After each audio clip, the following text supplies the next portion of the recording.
Was ist Geld? Nein, ich kann nicht. Was ist Geld? So Vorbereitung gibt es keine. Das ist das Mikrofon, da kann man reinreden. Von was sind wir denn von einer Gruppe?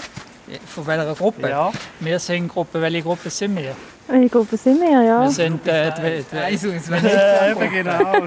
Venezia-Gruppe. Genau, die Venezia-Gruppe. Venezia-Gruppe.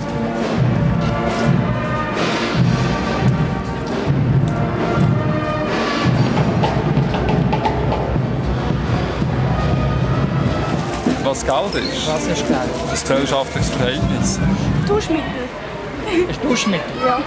Nicht Duschmittel, nicht da. So. Zum Duschen, ausduschen. Ja, genau. Aha. Was bedeutet für Sie Geld? Für mich Geld? Ja, wäre gut, wenn ich habe, oder? Aber jeder hat Probleme mit Geld, oder? Geld braucht man nicht. Man muss mit dem zufrieden sein, was man als Glück schätzt.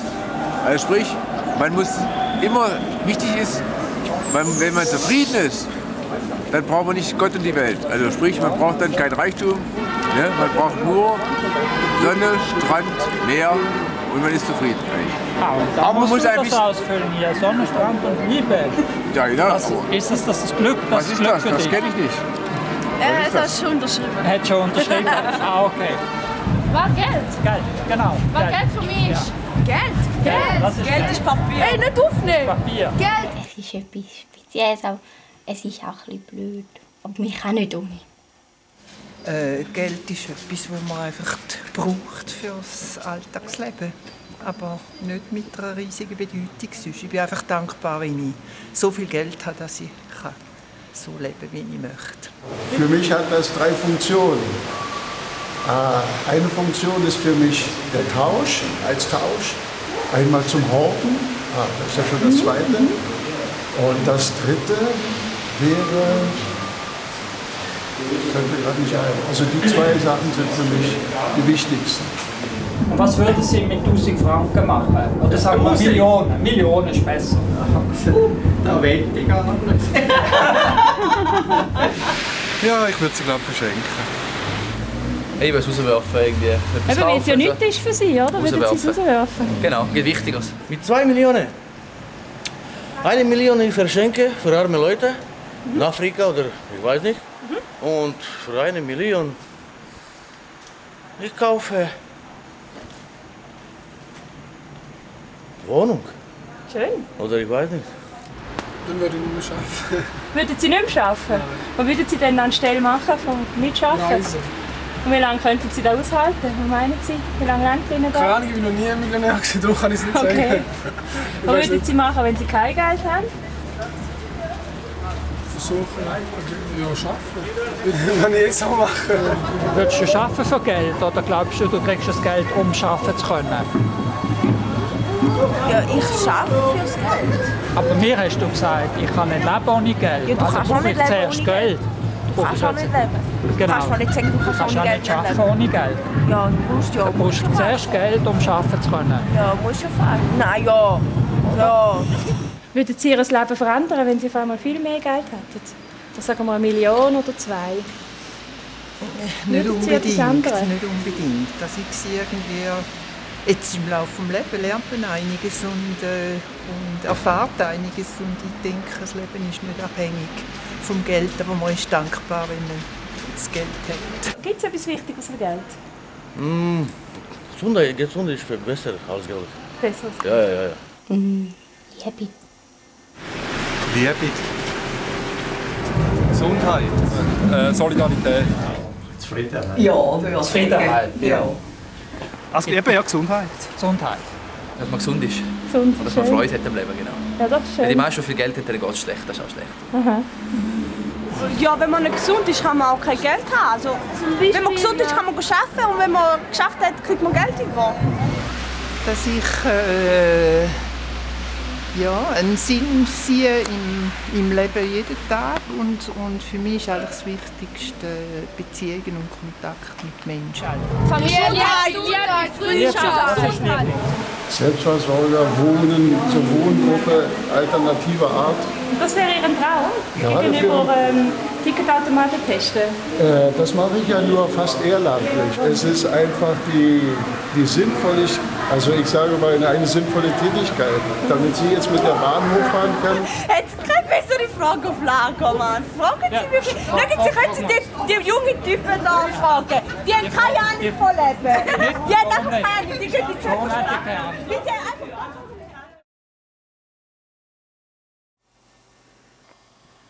Der Ort, den ich besuchen möchte, ist St. Georgen im Buch.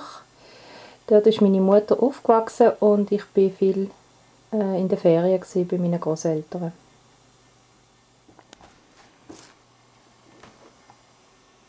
Hier sieht man meinen Großvater mit meiner ältesten Schwester. Das heisst, ich war dann noch nicht auf der Welt. Hier auch in der Stube von meinen Großeltern mit meiner Schwester auf dem Arm von meiner Mutter. In der Mitte meine Großmutter, der Seite meine Tante und ganz unten rechts mein Großvater. Hier auf dem Foto ist noch mein Vater zu sehen, in der Mitte. Jetzt gehen wir noch weiter zurück. Das ist 1944. Meine Großeltern und Kinder, meine Mutter ist in der Mitte. Noch weiter zurück meine Großeltern in den 20er Jahren, 20-30er Jahren.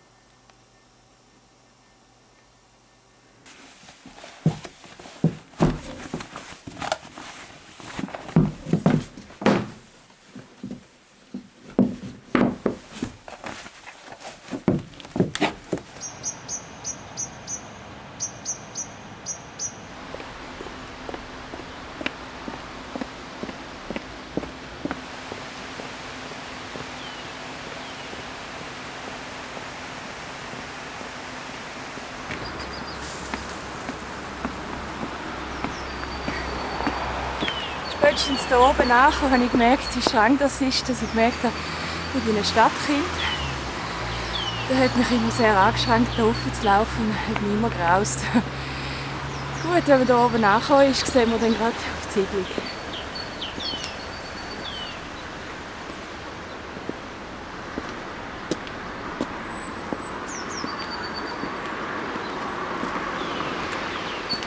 Der Weg war dann die Erlösung, weil hier geht es bergab. Hier sieht man die Balken von der Siedlung. Die Siedlung ist in den 50er Jahren aufgebaut worden. Mein Großvater war Schriftsetzer und hat sich hier beteiligt. Und darum heisst es heute auch im Buch. Ja, ich habe mich hier oft ein bisschen gelangweilt, weil es wenig Kinder hatte. Und generell ist nicht viel gelaufen. Die Siedlung war überaltert. Meine Großeltern waren schon alt, als ich auf die Welt gekommen bin. Ein paar Kinder hatte es immer irgendwo gehabt und so haben wir uns dann die Zeit vertrieben. Hier sieht man jetzt den Schrebergarten von dieser Siedlung. Und meine Großmutter und mein Großvater natürlich auch. Die haben auch einen Teil gehabt.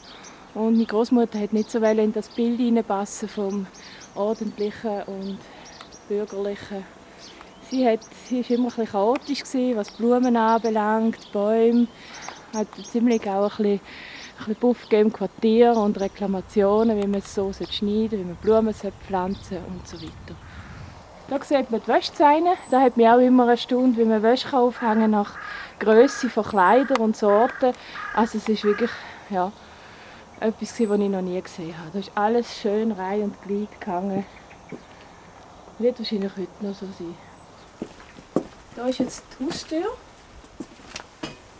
Steht aber nichts mehr von Bröli Sauer.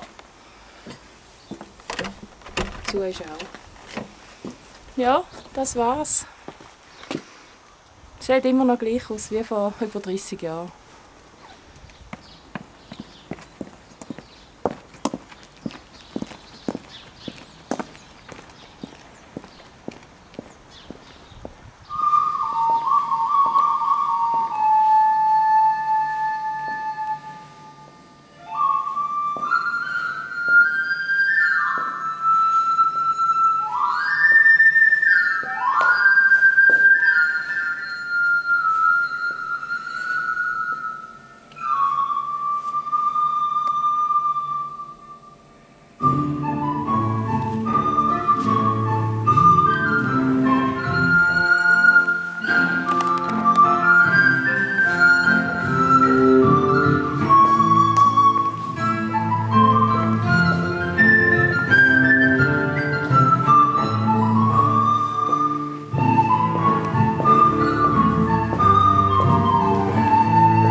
Wir gingen in einen Soba-Imbiss am Bahnhof, um rasch etwas zu essen. Ich hatte Durst und trank ein ganzes Bier alleine aus. Nachdem wir bestellt hatten, sprachen wir bis nach dem Essen kein Wort mehr. Ich war erschöpft von der Lauferei und sie hatte die Hände auf den Tisch gelegt und war anscheinend in Gedanken versunken. Der Nachrichtensprecher im Fernsehen berichtete, dass am heutigen Sonntag alle Ausflugsorte überfüllt gewesen waren. Und wir sind von Yotsuya bis nach Komagome getrabt, dachte ich. Du bist gut in Form, sagte ich, als ich meine Nudeln aufgegessen hatte. Überrascht dich das? Ja schon. In der Mittelstufe war ich Langstreckenläuferin und konnte 10, 15 Kilometer am Stück laufen. Das kam wohl auch, weil mein Vater mich von klein auf sonntags immer in die Berge mitgenommen hat. Gleich hinter unserem Haus fängt ja schon das Gebirge an. Das habe ich natürlich kräftige Beine gekriegt. Das sieht man. Ich weiß. Alle halten mich für ein sehr zartes Mädchen, aber der Schein trügt. Ein kaum wahrnehmbares, winziges Lächeln huschte über ihr Gesicht, als sie das sagte. Tut mir leid, aber ich bin fix und fertig. Entschuldige, jetzt habe ich dich den ganzen Tag durch die Gegend gehetzt.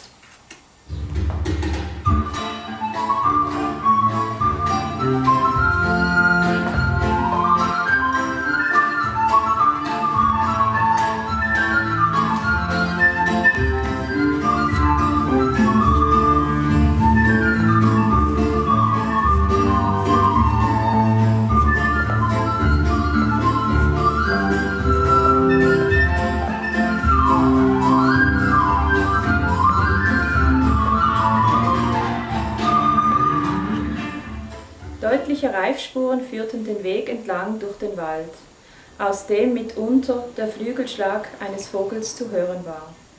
Das Flattergeräusch war seltsam eindringlich, fast als würde es verstärkt. Einmal glaubte ich aus der Ferne einen Schuss zu hören, doch der Knall klang dumpf und wie durch mehrere Filter abgegeben. Als ich den Wald hinter mir hatte, stieß ich auf eine weiße Mauer. Sie hatte ungefähr meine Höhe, auch keinen Stacheldraht darauf, so dass es für mich ein leichtes gewesen wäre, darüber zu steigen. Das schwarze eiserne Tor, neben dem das gleiche Schild wie weiter unten stand. Erholungsheim Ami Privat. Für Unbefugte Zutritt verboten. Wirkte robust, stand aber weit offen und auch am Wachhäuschen war weit und breit niemand zu sehen. Glaub aber bitte nicht, wir hätten dich benutzt. Kizuki hatte dich wirklich gern. Nur war unsere Freundschaft mit dir unser erster näherer Kontakt zu einem anderen Menschen überhaupt. Und so ist es immer noch. Kizuki ist nun tot, aber du bist immer noch meine einzige Verbindung zur Außenwelt. Und wie Kizuki dich geliebt hat, liebe ich dich auch. Wir wollten es nie, aber wir haben dir wahrscheinlich das Herz gebrochen. Es ist uns nie in den Sinn gekommen, dass so etwas passieren konnte. Naoko senkte den Kopf und schwieg. Wie wär's jetzt mit einer heißen Schokolade? Fragte Reiko. Ja, sehr gern, sagte Naoko. Ich würde lieber etwas von dem Brandy trinken, den ich mitgebracht habe. Bitte, bitte. Kriege ich auch einen Schluck? Natürlich. Reiko brachte 2 Gläser und wir tranken einander zu. Dann ging sie in die Küche, um den Kakao zu machen. Können wir nicht über etwas Heitereres sprechen? Fragte Naoko. Aber mir fiel partout nichts Heiteres ein. Wie schade, dachte ich, dass es Sturmbandführer nicht mehr gibt. Man brauchte nur ein paar Anekdoten von diesem Kerl zu erzählen, schon brachen alle in Gelächter aus und die Stimmung war gerettet. So blieb mir nichts anderes übrig, als über die schmuddligen Zustände in meinem Wohnheim zu berichten. Ich hatte eigentlich keine Lust, über diesen Mist zu reden, aber Reiko und Naoko lachten sich halb kaputt darüber, weil es für sie so ungewöhnlich und absurd war.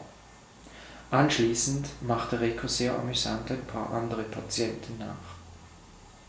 Um 11 sah Naoko so müde aus, dass Reiko die Couch auszog und mir Laken, Decke und Kissen gab, damit ich mein Bett machen konnte.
Gehen wir ins Haus, es ist schon spät.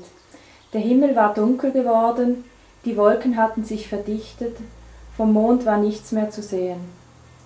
Jetzt nahm auch ich den Geruch nach Regen wahr. Er mischte sich mit dem Duft der Trauben in der Tüte, die ich trug. Darum kann ich nicht von hier fortgehen, sagte Reiko. Ich habe Angst davor, diese Umgebung gegen die Welt da draußen einzutauschen. Angst, neuen Menschen und neuen Gefühlen zu begegnen. Das verstehe ich, sagte ich, aber ich glaube trotzdem, dass sie es könnten.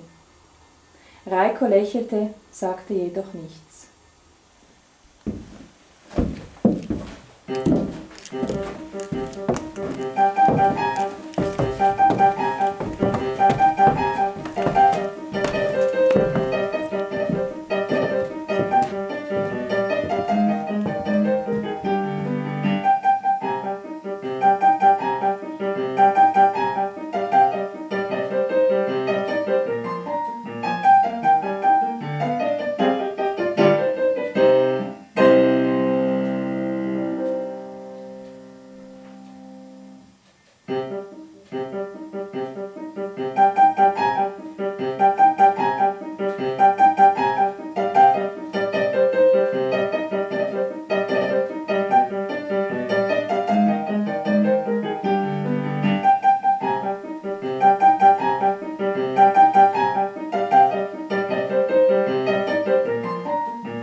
Ich bin Simon, ich bin 41 Jahre alt.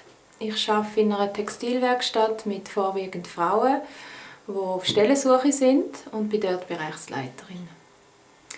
Kunst ist für mich sicher zuerst mal schwierig, eine Antwort zu finden oder Definition. Aber ich denke, um das geht es auch nicht. Kunst ist für mich in erster Linie ein menschliches Bedürfnis, etwas auszudrücken oder auch etwas zu betrachten. Sicher auch den Nerv zu treffen, etwas in Bewegung zu setzen. Oder einfach eine Zeit zu dokumentieren. Etwas, das auch losgelöst ist von dem, was es ist, was es zeigt, was es vielleicht einmal war oder immer noch ist. Kunst hat für mich auch etwas Geheimnisvolles. Es braucht viel Neugierde, um dem auf die Spur zu kommen, um an dem daran zu arbeiten. Jetzt kommt gerade noch mein Kater. Willst du auch etwas sagen? Komm mal geschwind, ich lasse dich nachher gerade. Das ist der Kater, Röbi. Komm in die Kamera. Ja, ich glaube, dem ist das wurscht, was der da macht. Darum meine ich auch menschliches Bedürfnis. Also wie gesagt, ich denke, ja, geheimnisvoll trifft auch sehr zu. Da hat einfach noch ein bisschen Zauber drin. Ja, jetzt bin ich selber in einem Kunstprojekt und ich weiss jetzt nicht, wie es da weitergeht. Das ist jetzt mal ein Anfang. Bin gespannt.